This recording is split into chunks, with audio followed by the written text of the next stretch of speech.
Hello, welcome to my channel, Another Bibliophile Reads. My name is Greg, and I want to do a response video to Michael K. Vaughan, who created a video called, Can a Person Have Too Many Books? And that is a question I actually think about a lot and struggle with a bit, because I have a freaking ton of a lot of books. And let's just do a quick panoramic view. Over there, you can see. Going back. All right.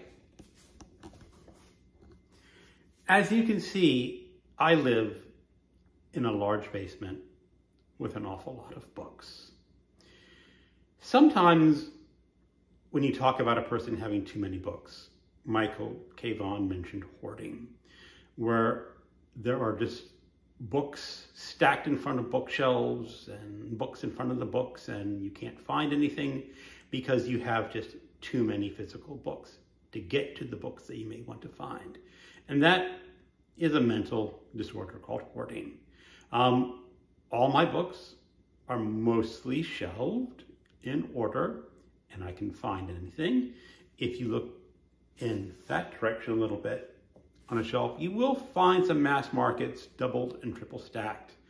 And those are ones I have purchased since my 100 book challenge, and mostly garbage books for Garbogust, and who knows?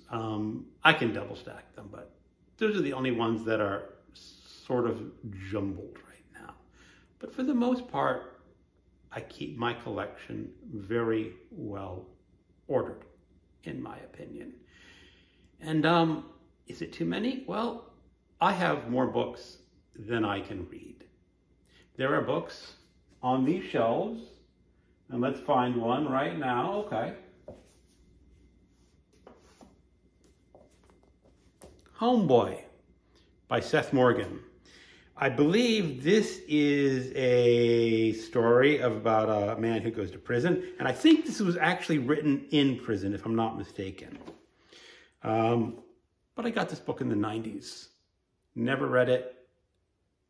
I probably never will read it. And the only reason I haven't unhauled it is because I just don't like unhauling books.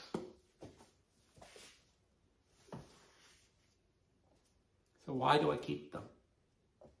I have no good answer for that question. Why do some people collect anything? Why do people do anything? I like buying books, and I like having them, and I like having this room full of shelves that can be seen. Does it make sense? No, it does not make sense. A number of years ago, when I lived in Washington State, my wife and I had a suburban home. It was 2,600 square feet.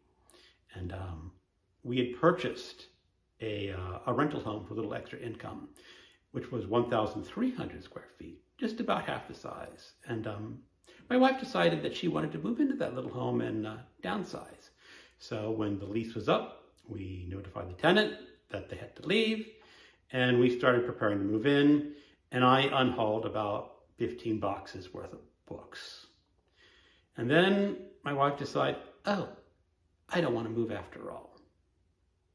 A number of years later, we moved to Virginia from Washington, and I still had 54 boxes worth of physical books. And that was quite an achievement. It's expensive.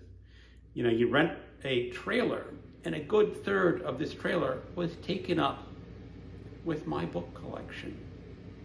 Does that make any sense? Really, it probably does not make any sense. When we had this home built in Virginia, we built out a furnished basement for my book collection. The upper level really is sufficient for 2 adults and 4 cats, and we could have had an unfinished basement. So that was an additional expense. Now, it is a very nice finished basement, and many other people in this community do have finished basements. They just have things like pool tables in their basement. I don't play pool, so it wouldn't do me a whole lot of good to have that. But do I have too many books?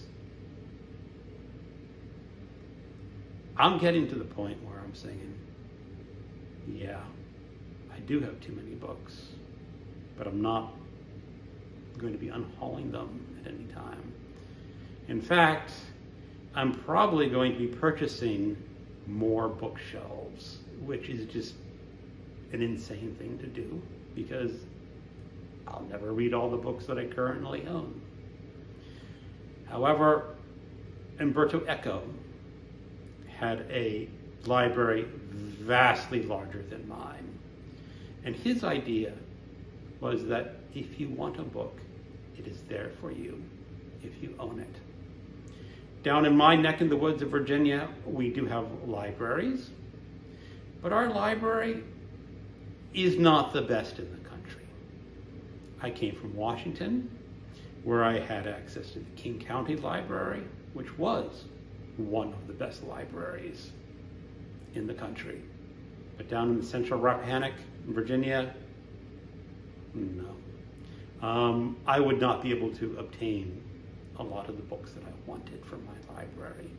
And interlibrary loans are okay, but they're still limited to the books that you can obtain in an interlibrary loan. So, then there's ebooks. I know Michael K. Vaughan talked a lot about ebooks. I've got more ebooks than I can read in a lifetime. Well, maybe in a lifetime I can read them all.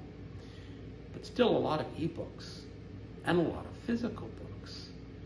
And I keep asking myself, why do I keep buying more when I'm never going to read them all? Fortunately, it's not a financial burden. I can well afford the books that I buy and well within a discretionary income. So that is not a concern. For some people, that may be a concern. I do remember a story on a board 15 years ago of a woman who wanted a mass market paperback that cost $7.99. She had to wait till the end of the month to see if she could afford it. Now, those kind of people cannot deal with collecting books like I do. But what do people think? I know Steve Donahue had issue. He had three things. Do you have space for the books? Do you have access for your books? And if you have not touched or thought about a book in 3 years, you should probably unhaul it.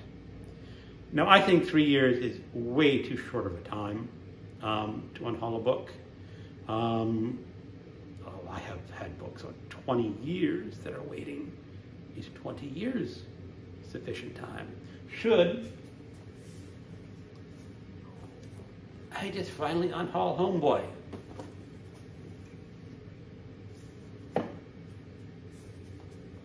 I don't know. I think people should think about that. I mean, in many ways, my library is almost a work of art. It is unlike any other library anyone will ever have because it is essentially me. You can come in here and you can sort of deduce my personality that has been around for the 30 years that I've been collecting books. So that's all I have to say. I really don't have an answer. I know Sean D. Steadfast said, whoever dies with the